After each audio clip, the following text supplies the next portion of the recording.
જી હેમંતભાઈ, જે પ્રમાણે આમ આદમી પાર્ટીમાંથી રાજુ કરપડાએ રાજીનામું આપ્યું છે, શું કહેશો?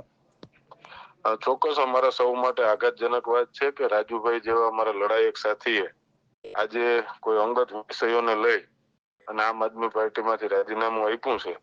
ગુજરાતના ખેડૂતો ખૂબ આશાભરી નજરે રાજુભાઈ સમક્ષ મીટ માંડીને બેઠા હતા। એવા સમયે રાજુભાઈનું રાજીનામું છે એ સૌ માટે ચિંતાજનક વાત છે।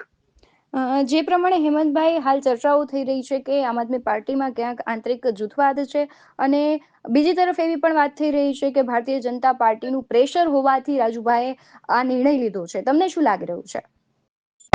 જે પ્રમાણે હું રાજુભાઈને ઓળખું છું એ પ્રમાણે જૂથવાદ તો ક્યાંય હોય એવું મને લાગતું નથી। રાજુભાઈ અમે ખૂબ સાથે કામ કર્યું, પરંતુ 108 દિવસ જેલમાં રહ્યા બાદ ક્યાંય ને ક્યાંય કોઈ વિષય હોય તો એ તો રાજુભાઈ જ જણાવી શકે।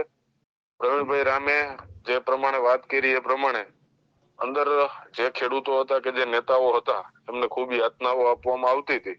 બની શકે કે જેલના દિવસોના કારણે કે જેલની ઘટનાઓને લઈને પણ રાજુભાઈ ક્યાંય ના ગમવા છતાં આવું પગલું ભરવું પડ્યું।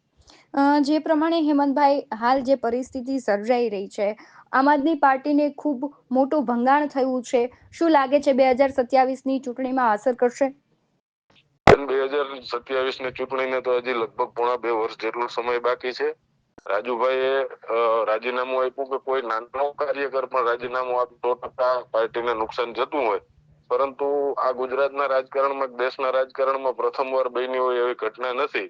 આવું થતું હોય છે અવારનવાર, પરંતુ ગુજરાતના ખેડૂતો, યુવાનો, મહિલાઓની ખૂબ આશાઓ આમ આદમી પાર્ટી ઉપર બંધાણી છે, અને 2027માં ચોક્કસ ગુજરાતમાં પરિવર્તન થશે અને આમ આદમી પાર્ટી છે એ મજબૂત વિકલ્પ બનીને જે પ્રમાણે કામ કરી રહી છે એ જોતા આમ આદમી પાર્ટીનો ગ્રાફ ખૂબ ઝડપથી વધી રહ્યો છે। છેલ્લો સવાલ હેમંતભાઈ એ પૂછવો છે કે આમ આદમી પાર્ટીના દિગ્ગજો જે નેતા છે બધાની પ્રતિક્રિયા આપી છે, પણ ગોપાલ ઇટાલિયા કેમ મૌન છે? બની શકે ગોપાલભાઈ વિધાનસભાનું સત્ર ખૂબ નજીકના દિવસોમાં છે, એટલે એને લઈ અને અભ્યાસમાં હોય અથવા તો કોઈ કામમાં હોય। હું પણ આજે ઘણા પત્રકારોના ફોન આવ્યા, રિસીવ નથી કરી શક્યો, કારણ કે વિધાનસભાના સત્રના વ્યસ્તતાના કારણે, સતત કામમાં હોવાના કારણે બની શકે કે ગોપાલભાઈ ઇટાલિયાએ પ્રતિક્રિયા ના આપી હોય।